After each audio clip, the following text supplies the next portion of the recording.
Yo por favor, primero las damas. Ay, muchas gracias. A ver, alcoholcito.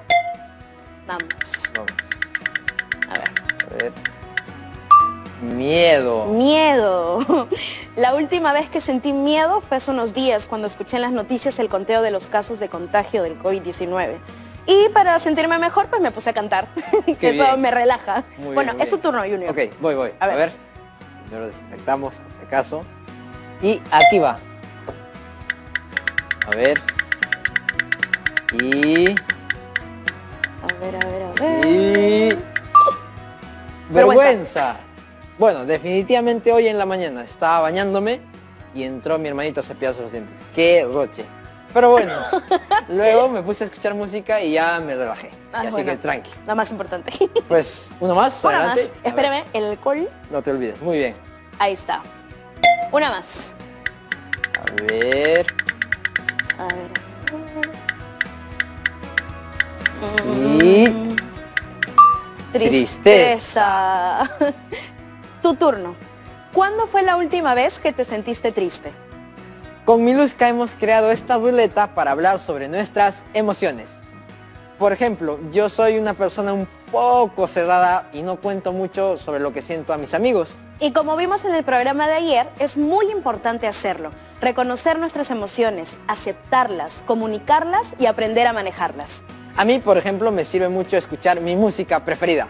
A Miluska le sirve mucho cantar. Y he escuchado también a mucha gente que le gusta y le sirve bailar. Jugar con su mascota, pintar, meditar, ordenar su cuarto, limpiar. Así es, hay miles de posibilidades. La cuestión es que encuentres la estrategia que mejor funcione para ti. Yo sé que no es el juego más divertido, pero a mí me resulta liberador. ¡Anímense a probarlo! Dicho esto, querida Promo 2020, les damos la bienvenida a Aprendo en Casa. Una iniciativa del Ministerio de Educación para que sigas aprendiendo de manera segura y entretenida. Hoy leeremos y reflexionaremos sobre las competencias emocionales y la autoestima. Este tema, junto a los otros que estamos analizando, nos servirán para tener mayor claridad sobre las emociones. Y así, la próxima semana, podremos hacer una infografía en la que respondamos a la pregunta: ¿qué prácticas cotidianas o acciones te ayudan a regular tus emociones y cuáles no te ayudan a sobrellevar situaciones como el aislamiento? Antes de comunicarnos con la profesora, recordaremos el reto que les dejamos ayer. Este consistía en preguntarle a un mínimo de 2 familiares cercanos cómo han manejado sus emociones tanto positivas como negativas durante la etapa de aislamiento. ¿Cómo les fue con este reto? Yo tengo un par de respuestas que recibimos de 2 estudiantes. La primera pertenece a Alejandro Robles. Él tiene 16 años, vive en Jesús María, en Lima, y nos cuenta que sintió mucha ansiedad al ver que sus padres estaban preocupados ya que se quedaron sin trabajo. En muchas ocasiones he sentido ansiedad al ver a mis padres preocupados por quedarse sin trabajo. Eso me preocupaba mucho. Lo que hacía era conversar con todos en casa para buscar algún tipo de solución frente a lo que estábamos viviendo. Además, de esa manera hacía que ellos se sientan apoyados por nosotros.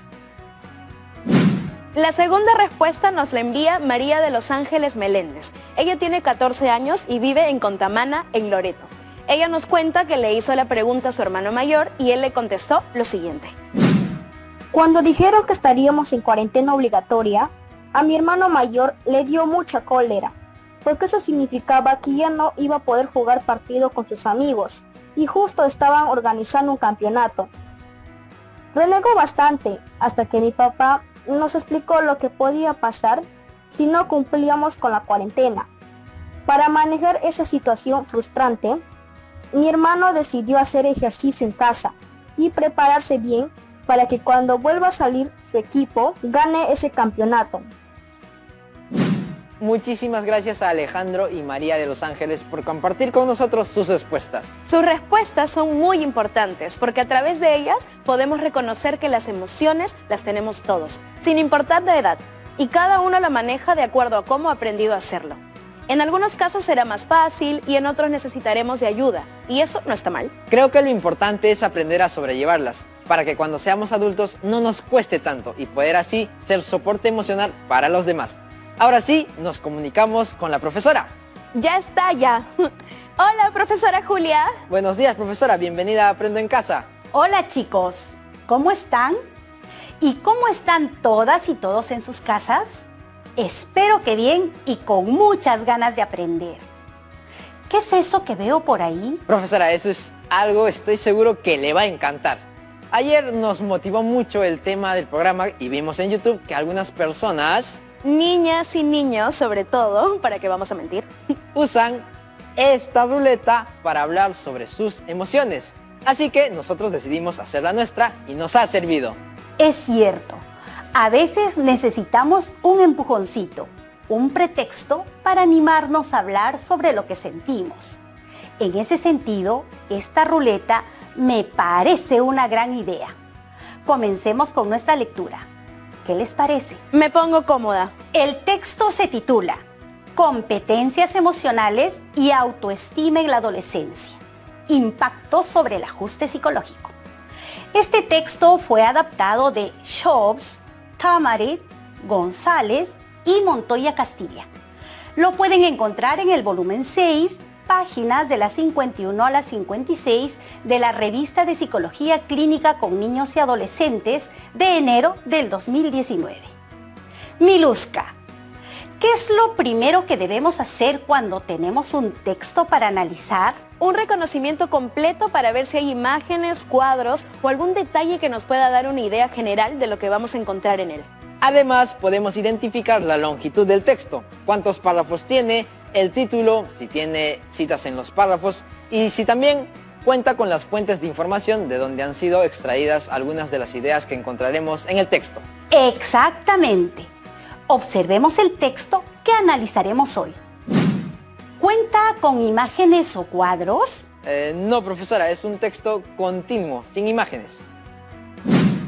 Recordemos que los textos continuos están formados por oraciones que se encuentran en párrafos y que la cantidad de estos depende del autor. En algunos casos, estos textos continuos pueden ir acompañados de imágenes o cuadros con algo de información, pero no en gran cantidad, ya que deben mantener las características de continuidad. Y ya que hemos hablado de párrafos, ¿podrías identificar cuántos hay? Sí, profesora, son 4. Y en medio de estos hay citas intertextuales. Tiene un título y finalmente se encuentra la fuente de donde fue extraído el texto. Bien, veamos qué nos dice el título. Competencias emocionales y autoestima en la adolescencia. Según el título y la información previa que tenemos sobre este texto, ¿cuál de las siguientes alternativas acerca del contenido será la correcta? A. El texto trata sobre las actividades que deberán realizar las y los adolescentes para manejar mejor sus emociones. B. El texto trata sobre la relación que existe entre las competencias emocionales y la autoestima en las y los adolescentes. C. El texto trata sobre las emociones que les aumentan la autoestima a las y los adolescentes. D. El texto trata sobre la autoestima en tiempo de pandemia. Creo que se me haría un poco más fácil responder esa pregunta si supiera con exactitud qué significa competencia emocional. Tienes mucha razón.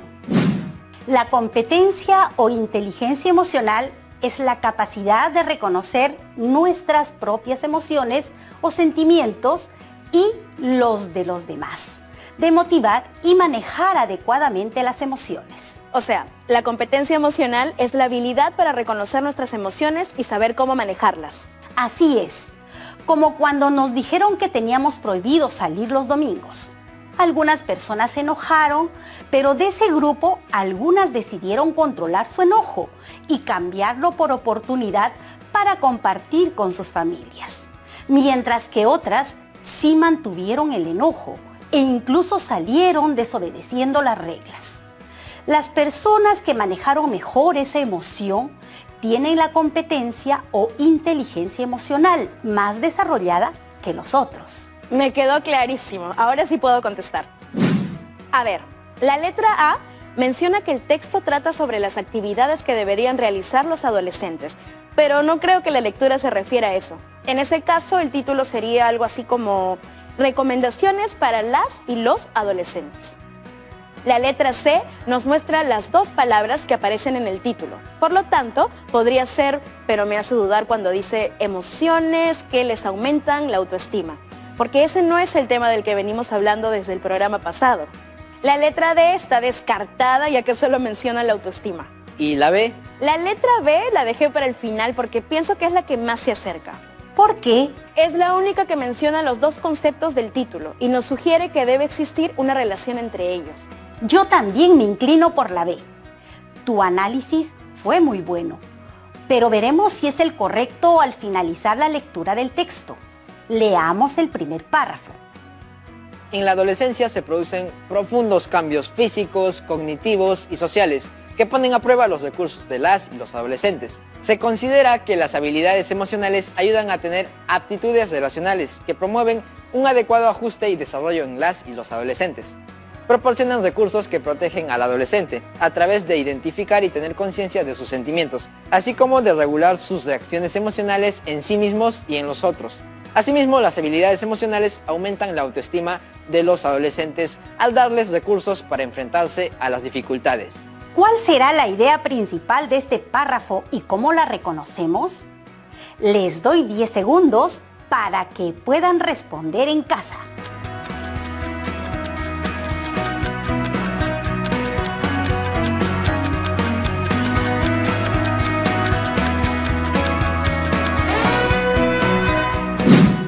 Junior, ¿qué piensas?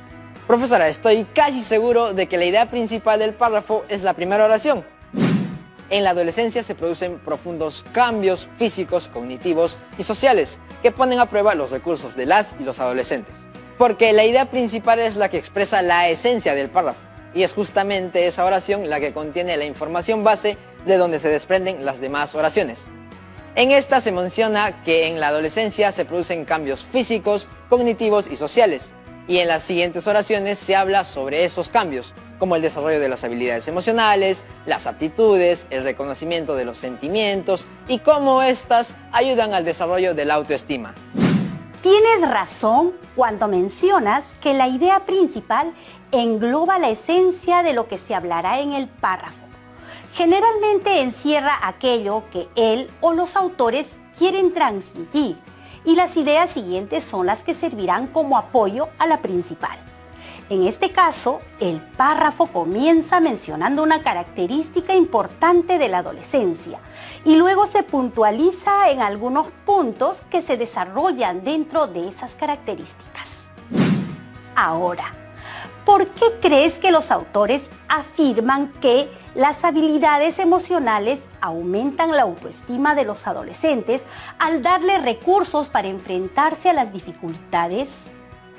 Te doy 10 segundos más para que puedas contestar.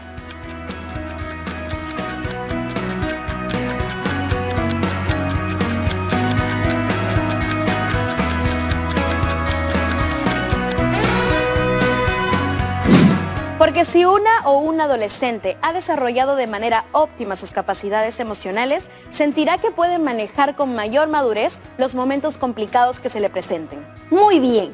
Entonces, en este párrafo introductorio tenemos el desarrollo de la idea central que nos habla sobre los cambios que se dan en la adolescencia. Entre ellos el desarrollo de las habilidades emocionales y cómo éstas ayudan en el aumento de la autoestima de los adolescentes.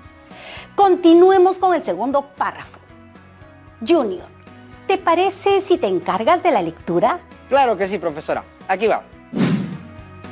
En este sentido, las competencias emocionales que derivan del concepto de inteligencia emocional de Mayer y Salovey, 1997, proporcionan el marco teórico jerarquizado en 4 ramas. 1. La percepción y expresión de emociones. 2. La facilitación emocional del pensamiento. 3. La comprensión. Y 4. La regulación de las emociones para resolver problemas y guiar la conducta. Mayer, Caruso y Salovey, 2016. Estas habilidades emocionales pueden ser desarrolladas durante la infancia y la adolescencia, integrando experiencias previas que guiarán su comportamiento futuro. Saarni, 2010. Muchas gracias. ¿Qué características especiales tiene este párrafo? Les doy 10 segundos para que intenten responder la pregunta.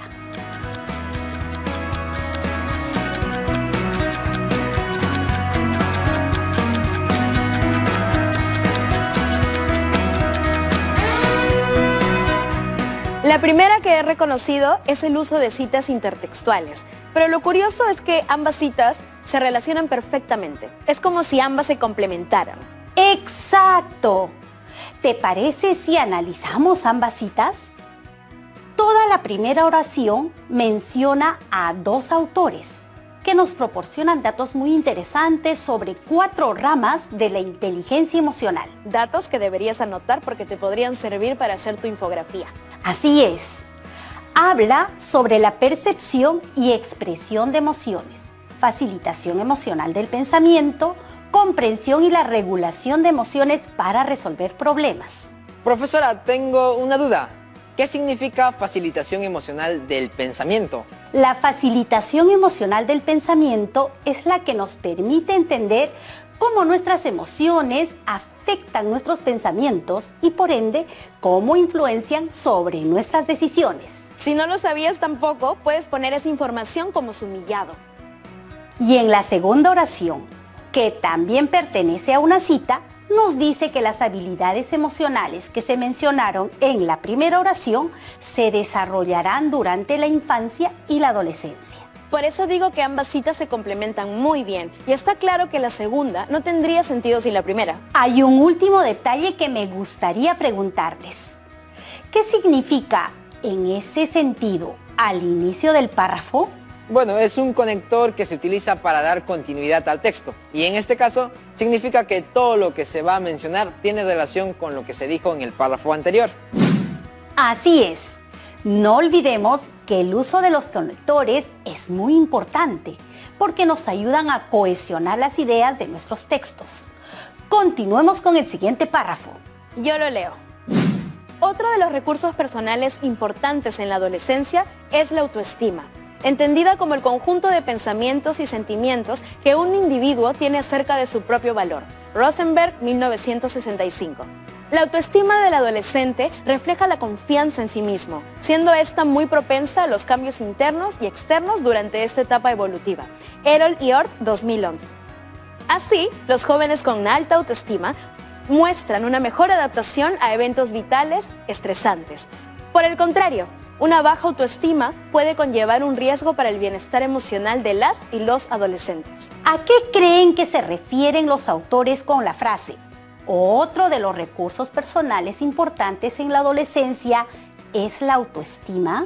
Creo que consideran que la capacidad emocional es un recurso muy importante en la formación de las y los adolescentes y añaden como otro recurso importante a la autoestima.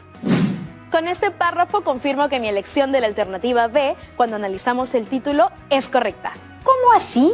Porque este párrafo nos confirma que tanto la capacidad emocional como la autoestima se relacionan de manera muy estrecha en el ser humano. Pienso en la carta de Joaquín, ¿se acuerdan?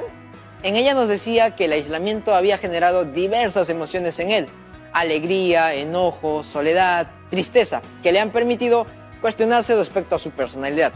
De hecho, él posee un grado de madurez que le permite identificar sus emociones, además de tener el valor de compartirlas para inspirar a otros que probablemente también estén pasando por lo mismo. ¿Qué quieres decir?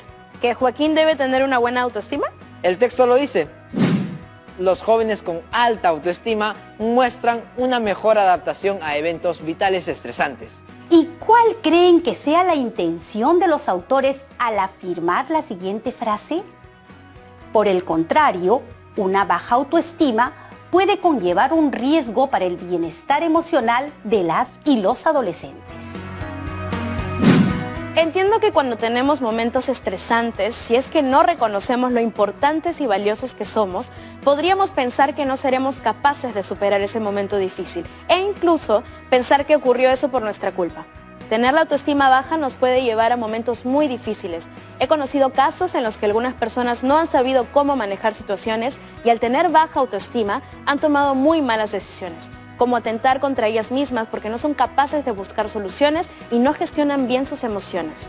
Por eso es muy importante abordar este tipo de temas, sobre todo ahora que venimos atravesando momentos de angustia y estrés. Obviamente, no pretendemos que de la noche a la mañana aprendan a manejar todas sus emociones, pero sí pueden aprender a reconocer aquellas que les causan algún tipo de inconveniente en su comportamiento. Analicemos el contenido del último párrafo. Se ha puesto de manifiesto la importancia de la autoestima y su relación positiva con el bienestar durante la adolescencia. Dalbeck y Lightsey, 2008. Moxnes y Esnes, 2013. Orgiles Samper Fernández, Martínez y Espada, 2017. Esto promueve la capacidad del joven para adaptarse de forma adecuada a su entorno, considerando aspectos emocionales, cognitivos y sociales. Goodman, 2001. Un ajuste inapropiado al contexto social aumenta la probabilidad de presentar problemas emocionales, por ejemplo, miedos y preocupaciones, y quejas somáticas, por ejemplo, dolor de cabeza y de estómago. Ordóñez, Maganto y González, 2015. Además, un desajuste psicológico incrementa el riesgo de problemas conductuales, como agresividad o delincuencia. Donahue, Gorazón, McClure y Fanmail, 2014. No entiendo a qué se refieren con ajuste inapropiado al contexto. Para ayudarnos a comprender mejor esos ajustes inapropiados al contexto, el psicólogo César Araníbar, especialista en temas que tienen que ver con el desarrollo de las y los adolescentes en nuestro país, nos ha enviado el siguiente video. Hola, mi nombre es César Araníbar, soy psicólogo social y el día de hoy quiero conversar contigo sobre las emociones en la adolescencia. En primer lugar, es importante que sepas que generalmente se piensa que las y los adolescentes tienen muy poca claridad sobre las emociones que están viviendo. Sin embargo, esto no es más que una idea extendida en la sociedad, lo cual, por ejemplo, vendría a ser una representación social. En segundo lugar, es importante que sepas que los seres humanos atravesamos por diferentes emociones a lo largo de nuestra vida. Las mismas que pueden ser positivas o negativas dependiendo de los eventos o circunstancias que estés atravesando. Por esto es muy importante que sepas que las emociones son experiencias subjetivas, personales e individuales, lo cual quiere decir que aquellas cosas que tú estés sintiendo no van a ser iguales a las emociones que tus amigos o tus familiares puedan estar atravesando. Por esto es muy importante que sepas que la situación actual que estamos viviendo puede hacer que tú experimentes determinados tipos de emociones. Para ello, te recomiendo que puedas hacerte dos preguntas. En primer lugar, que puedas preguntarte qué tipo de emoción estás experimentando. Por ejemplo, puede ser alegría, puede ser tristeza, puede ser miedo, puede ser inseguridad, incertidumbre, entre muchas otras emociones que tú vas a poder reconocer. Y en segundo lugar, te recomiendo que te preguntes a partir de qué situación estás sintiéndote de esa forma. De esta manera podrás identificar por qué te sientes de la manera en la cual te estás sintiendo, para que así puedas conversarlo con alguien de tu confianza. En este sentido, quiero contarte que tú, como adolescente, tienes dos grupos sociales importantes en esta etapa. En primer lugar, están tus padres. Es importante que sepas que puedes acudir a ellos en cualquier momento, quienes te van a poder dar consejos, apoyo o ayuda de ser que lo necesites. En segundo lugar, es importante que sepas que puedes acudir también a tu grupo de amigos. En la adolescencia se sabe que los amigos cumplen un rol importante en la vida de nosotros los seres humanos. Es por esto que, a pesar de que la situación actual está interfiriendo en que puedas interactuar directamente con ellos, es importante que hagas uso, por ejemplo, de la tecnología a través de las redes sociales para que puedas comunicarte con ellos y les puedas contar cómo es que te estás sintiendo. Solo para terminar, quiero decirte que no importa el tipo de emoción que estés experimentando, lo importante es que la puedas reconocer y que le puedas prestar atención a esa emoción. Qué lujo haber escuchado a la persona que escribió un texto que hemos analizado antes. Sin duda. Bueno, hemos terminado con nuestro análisis de la lectura. No sé si tienen preguntas. Sí, profesora, las hay. Micaela Ramos quiere saber si la idea principal de un párrafo siempre se ubica al inicio de este. No necesariamente. El autor del texto decide dónde ubicar la idea principal. El párrafo podría comenzar con una pequeña oración introductoria y luego mencionar la idea principal, que será sostenida con las ideas secundarias que se desarrollen en el mismo párrafo. Ricardo Mori nos pregunta, ¿puede haber párrafos sin idea principal? Hay párrafos en los que la idea principal no la puedes subrayar y se le conoce como idea principal implícita. Es decir, que no aparece textualmente en el texto, sino que se debe de inferir mediante la comprensión del contenido del párrafo. Stephanie Montoya nos ha enviado su pregunta en un audio. Escuchémosla. Hola, primera vez que mando una pregunta al programa. Quiero saber si puedo utilizar más de 2 citas en un solo párrafo. Gracias. Claro que sí, Stephanie. 2 y hasta más. Cuando un texto cuenta con gran cantidad de citas, significa que el autor ha realizado una profunda investigación. Y lo que avala la calidad de esa investigación es que los autores que se han investigado se encuentren claramente citados dentro del texto, respetando la normativa APA. Gabriela Bazán es de Pucusana y quiere saber cómo hace para que sus citas se complementen y armen un párrafo de buena calidad. Para que eso se logre, necesitas investigar a profundidad e identificar en qué momentos las ideas de 2 o más autores tienen relación con el mismo tema. También puedes comparar autores y mostrar sus diferencias, ya que no necesariamente van a opinar lo mismo. Y la última pregunta es de Angie Cruz. Hola profesora, ¿cómo sé que estoy utilizando adecuadamente los conectores? Ojalá me pueda contestar. Claro que sí, Angie. La idea es que terminemos este programa con todas las dudas absueltas. Para saber si estás utilizando correctamente los conectores, es necesario leer el texto con detenimiento varias veces. El uso de conectores te brinda la facilidad de cohesionar mejor las ideas que se presentan en el texto. Es decir, unir y relacionar una idea con otra de manera adecuada. Muchas gracias, profesora Julia, por ayudarnos con el análisis de texto y por su buen ánimo y disposición. Gracias a ustedes. Espero que les haya gustado y sobre todo motivado a continuar. ¡Que estén bien! Muchas gracias, profesora. Igualmente, nos vemos en el próximo programa. ¡Chao! Vamos con el reto de hoy. Anota en una hoja de papel o en tu cuaderno 2 situaciones en las que hayas sentido que te costó mucho aceptar tus emociones.